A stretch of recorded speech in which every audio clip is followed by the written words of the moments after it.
మిమ్మల్ని ప్రార్థించేది. హైదరాబాద్లో ఇప్పుడే శ్రీనివాస్ యాదవ్ అన్న చెప్పినట్టు హైదరాబాద్ వాళ్ళు బాధపడుతున్నారు. ఇది ఎక్కడ లాభం, ఇది ఎక్కడ బాధరా నాయన? మేమందరమేమో బీఆర్ఎస్కు ఏకపక్షంగా గుద్దిపారేసినాం. 24 సీట్లుంటే 24లో కాంగ్రెస్కు ఒక్క సీటు కూడా ఇవ్వకుండా జాడిచ్చి తన్నినాం. కానీ ఇట్లెట్లా వచ్చింది వీళ్ళ ప్రభుత్వం, దగుల్బాజీ ప్రభుత్వం అని చెప్పి హైదరాబాద్ వాళ్ళు బాధపడుతున్నారు. నేను మిమ్మల్ని ప్రార్థించేది, కోరేది దయచేసి ఒకటే, మళ్ళొక్కసారి మన కమిట్మెంట్ను, మన పార్టీ సత్తాను చూపే ఒక సందర్భం ఇవాళ. ఆగురుతాం, ఎందుకే లొలిపెట్టుడు? ఇప్పుడు ఈరోజు మళ్ళొక్కసారి పార్టీ యొక్క పటుత్వాన్ని చూపే సందర్భం, సత్తాన్ని చూపే సందర్భం వచ్చింది. దయచేసి సీరియస్గా తీసుకుందాం, ఎక్కడోళ్ళం అక్కడ సీరియస్ తీసుకుందాం. రేవంత్ రెడ్డి మాట్లాడే మాటలు విన్నప్పుడు నాకు మెసేజ్లు వస్తుంటాయి. అన్న ఎంత మాట అన్నాడన్నా కేసీఆర్ను, ఇట్లంటాడా గట్లంటాడా మాట్లాడుతున్నాడు అని చెప్పి బాధపడుతూ మెసేజ్లు. అన్నాగా యూట్యూబర్ ఇట్లా తిడుతున్నాడు, అట్లా తిడుతున్నాడు, మాకు రేషం వస్తుంది, తన్నాలనిపిస్తుంది అని చెప్పి మెసేజ్లు పెడుతుంటారు. నేను ఒకటే అంటున్నా, ఎవరిని తన్నులు అవసరం లేదు, గుద్దులు అవసరం లేదు. ఓటు గట్టిగా గుద్దుతే మళ్ళా పార్లమెంటులో మోత మోగితే అందరు మొరిగే ప్రతి ఒక్కరికి సమాధానం చెప్పినట్టు అవుతుంది. రేవంత్ రెడ్డి నుంచి మొదలు పెడితే యూట్యూబ్లో మొరిగే కుక్కల దాకా అందరికి సమాధానం చెప్పాలంటే మన గెలుపే దానికి సమాధానం అవుతుంది తప్ప ఇంకొకటి కాదు. ఇంకొక మాట కూడా నేను మీకు విజ్ఞప్తి చేస్తున్నా, మాకు కూడా ఉంది బాధ. అరే గింత 10 సంవత్సరాలు ముఖ్యమంత్రిగా ప్రజల మద్దతుతో పనిచేసిన నాయకుడు, తెలంగాణ అనే రాష్ట్రాన్నే పుట్టించిన నాయకుడు, శూన్యంలోంచి సునామీ పుట్టించిన నాయకుడు కేసీఆర్. అట్లాంటి కేసీఆర్ను పట్టుకొని నోటికొచ్చిన మాటలు మాట్లాడుతుంటే మీకెంత బాధ ఉందో నాకు కూడా అంతే బాధ ఉంది. కానీ ఈ సన్నాసులకు సమాధానం చెప్పాలంటే, కరెక్టు జవాబు చెప్పాలంటే పార్లమెంట్లోనే మన ఓటుతోని మనం వేసే వేటే వీళ్ళకు కరెక్ట్ సమాధానం. బాధ ఉంది, మాటలు వింటుంటే రక్తం మరుగుతుంది. అప్పుడప్పుడు రేవంత్ రెడ్డి మాట్లాడతాడు, నా కొడకల్లారా మాట, ముఖ్యమంత్రి నా కొడకల్లారా చూసుకుంటా, మెడల పేగులేసుకుంటా, కడుపు జించుతా, పేగులు తీసి మెడలేసుకుంటా అంటాడు. ఆయన ముఖ్యమంత్రి లేదా బోటి కొట్టేటోడా నాకు అర్థం కాదు. మెడల పేగులు వేసుకుంటే నాకు అర్థం కాదు, అదేం దౌర్భాగ్యం. మెడల పేగులు వేసుకుంటా అంటాడు ఒకసారి.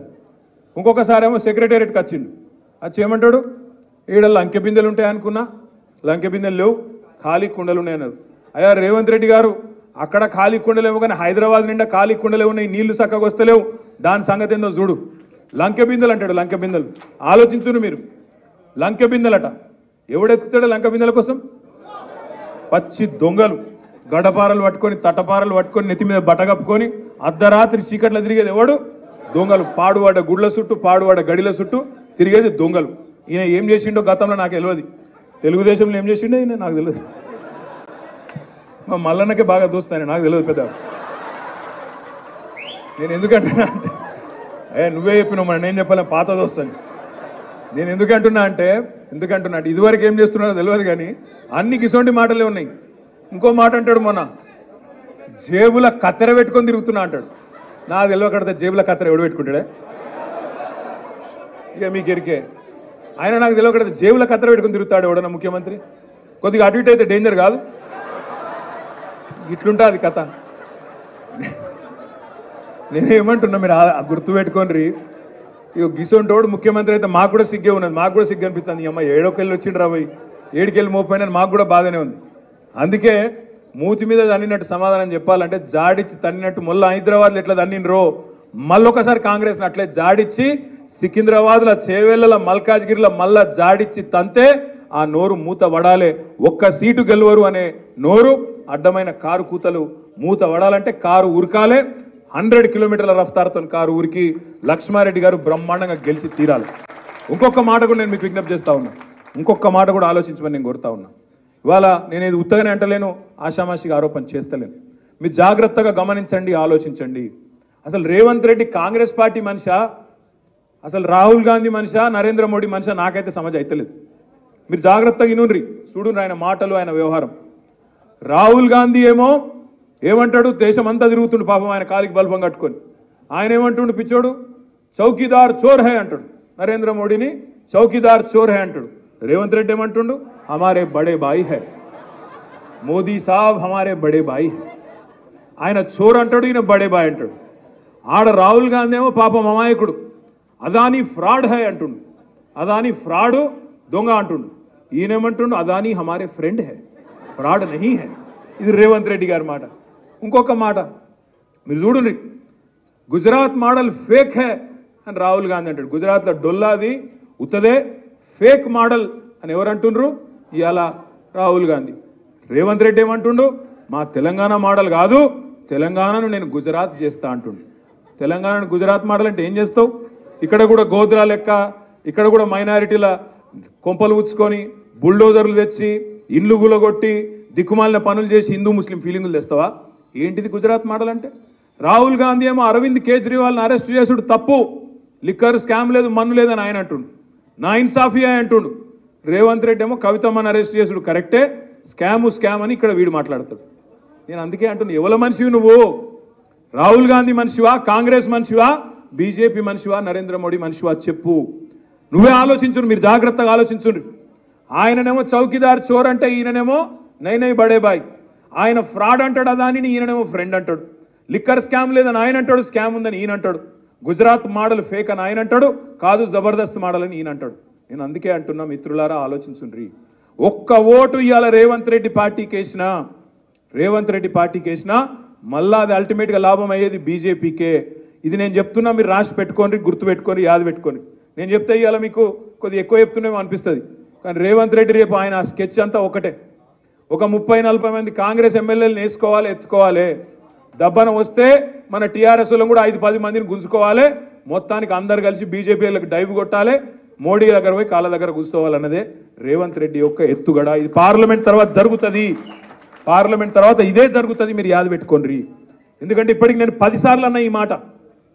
రేవంత్ నువ్వు చెప్పు అన్నా, చెప్తలేడు. ఎక్కడ కమిట్ అయితలేడు. దబ్బన కమిట్ అయితే మళ్ళీ ఎక్కడ దొరకబట్టుకుంటారు అని కమిట్ అయితలేడు. మల్కాజ్గిరి రమ్మంటే కమిట్ కాడు. రేవంత్ నువ్వు ఉంటావా కాంగ్రెస్లో, బీజేపీలో పోతావా అంటే కమిట్ కాడు. ఎందుకంటే ఆయనకు అలవాటు, అన్ని పార్టీలు ఖతమైపోయినాయి, అన్ని చూసిండు ఆయన. మొదలు చాలు చేసిండు, బీజేపీలోకి వెళ్ళి షురువు అయింది ఆయనది, ఏబీవీపీలు ఉండే. ఆంచెల్లి టీఆర్ఎస్లోకి వచ్చిండు, టీఆర్ఎస్లోకి వెళ్ళి టీడీపీలోకి పోయిండు, టీడీపీలోకి వెళ్ళి కాంగ్రెస్లోకి పోయిండు, కాంగ్రెస్లోకి వెళ్ళి మళ్ళీ రేపు కంపల్సరీ బీజేపీలకు మళ్ళీ మాతృ సంస్థలకే రేవంత్ రెడ్డి పోతాడు. ఇది మీరు యాద పెట్టుకోండి అనే మాట కూడా నేను మీకు విజ్ఞప్తి చేస్తా ఉన్నా.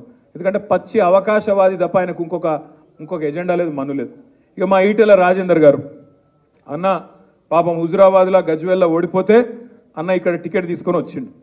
రాజేందర్ అన్నకు మొన్న నాకు ఒక దగ్గర స్పీచ్ చూసిన మల్కాజ్గిరిలో, మేడ్చల్కో ఏడుకో పోయిండు. పోయి పాపం రాజేందర్ అన్న రైతుల మీద ప్రేమ కురిపిస్తున్నాడు. 2 లక్షల రుణమాఫీ ఏమైంది? రేవంత్ రెడ్డి నువ్వు రుణమాఫీ చేయి, నేను తప్పుకుంటా పోటీలకు వెళ్ళని చెప్పి రాజేందర్ అన్న మాట్లాడుతుంటే నాకు నవ్వాలనో ఏడవాలని అర్థం కాలే. ఆయన మర్చిపోయిండు పాపం ఏ పార్టీలో ఉన్నాడో. ఆయన ఇంకా టీఆర్ఎస్లో ఉన్నా అనుకుంటుండు పాపం రాజేందర్ అన్న నువ్వు బీజేపీ వాళ్ళు మీరు రైతు రుణమాఫీ గురించి మాట్లాడితే దయ్యాలు వేదాలు వాళ్ళు ఇచ్చినట్టుంటుంది. ఎందుకంటే మీ నరేంద్ర మోడీ గారు 10 ఏళ్లలో ఏం చేసిండు? 14.5 లక్షల కోట్ల రుణాలు మాఫీ చేసిండు. ఎవల రుణాలు? బడా బడా బాబులు, కార్పొరేట్ సేట్లు, పెద్ద పెద్ద వ్యాపార సంస్థలు, అదానీలు, అంబానీలు, వాళ్ళ రుణాలు మాఫీ చేసిండు. గసొంటి పార్టీలో కూర్చొని నువ్వు రుణమాఫీ గురించి, రైతు రుణమాఫీ గురించి మాట్లాడితే చాలా చండాలంగా, చాలా దరిద్రంగా ఉంటుంది రాజేందర్ అన్న. నేను ఒకటే అంటా ఉన్నా ఈటెల రాజేందర్ గారిని, నువ్వు దమ్ముంటే ధైర్యం ఉంటే 10 ఏళ్లలో నరేంద్ర మోడీ అన్నట్టు ఆయన ప్రభుత్వం ఏమి చేసింది కంటోన్మెంట్కు, ఏమి చేసింది మల్కాజ్గిరి పార్లమెంటుకు చెప్పి ఓటు అడుగు అనే మాట బీజేపీ నాయకుడు నేను అడుగుతా ఉన్నా. మాట్లాడితే గట్టిగా అడిగినాం అనుకో, ఏం చేసిరా మీరు 10 ఏళ్ళు ఏం బీకినరంటే జై శ్రీరామ్, ఇంకా తప్పేం లేదు. రామనామ జపున పరాయమాలను అప్పున, రామనామ జపున 11,560 కోట్ల ఎలక్ట్రల్ బాండ్స్ అప్పున, 11,560 కోట్ల రూపాయలు ఇవాళ బీజేపీ అకౌంట్లో ఉన్నమాట వాస్తవం కాదా? ఎలక్ట్రల్ బాండ్స్ రూపంలో మీరు ఇవాళ ఏదైతే స్కామ్ అంటుండ్రో, లిక్కర్ స్కామ్, అందులో ఒక ఆయన దగ్గర 60 కోట్లు తీసుకొని ఆయనను బయటికి పంపింది వాస్తవం కాదా? ఇవన్నీ వాస్తవాలు కాదా రాజేందర్ అన్న? నీతిమంతుడు మోడీ గారు. ఎందుకు నీతిమంతుడు? 609వ స్థానంలో ఉన్న అదానిని తీసుకొచ్చి 2వ స్థానంలో కూర్చోబెట్టినందుకు నీతిమంతుడు. ఎక్కడికి వెళ్ళి నీతి? అందుకే నేను అంటా ఉన్నా మిత్రులారా, ఆగం కాకండి. గోసముఖం పెట్టగానే ఇప్పుడు అన్నాడు మా అన్న, గోసముఖం పెట్టగానే ఆగమయ్యారు. రాజేంద్ర అన్న మంచి డైలాగులు కొడతాడు. హుజురాబాద్లో కూడా సాదుకుంటారా చంపుకుంటారా అని మాట్లాడిండు. అనగానే పాపం అయ్యో పాపం మా ఓడు కదా అని ఆయనతో ఓటేసిండు. ఏమైంది ఓటేసిన పాపానికి? మళ్ళీ హుజురాబాద్ మర్రి కూడా చూడలే, ముఖం కూడా మళ్ళీ చూపెట్టలే.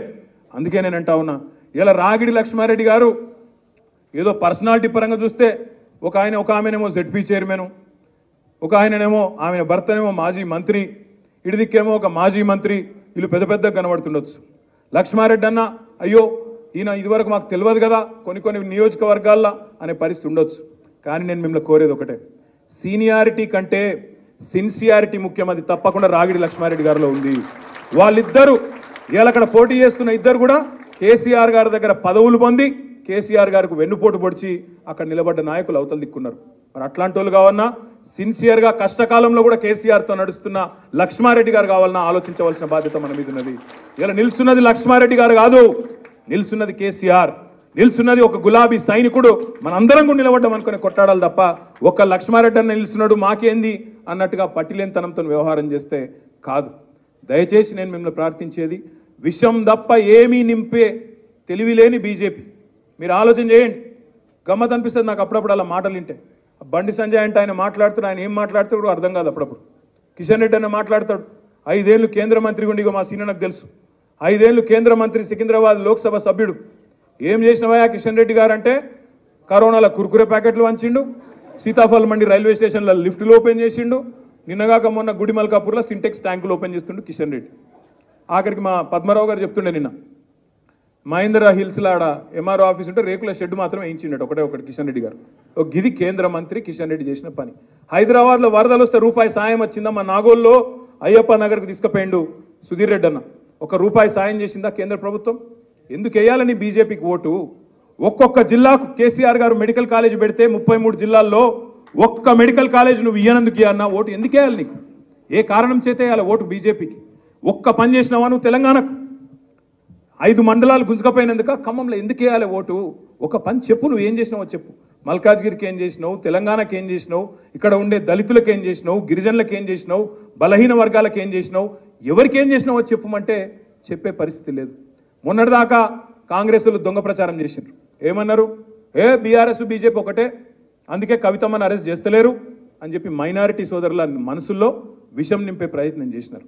ఇలా నేను అడుగుతున్నా, ఇలా మరి కవితమ్మని అరెస్ట్ చేసిండ్రు, మీరు కాంగ్రెస్ వాళ్ళే చెప్తున్నారు, ఇలా రాహుల్ గాంధీ చెప్తున్నాడు కేసు లేదు, మన్ను లేదు, రూపాయి రాలేదు, రూపాయి పోలేదు, అలా ఏమి లేదు కేసులా, అయినా కూడా పట్టుకున్నారు అని చెప్తున్నారు అరవింద్ కేజ్రీవాల్ని. మరి అది కవితమ్మకు వర్తించదా?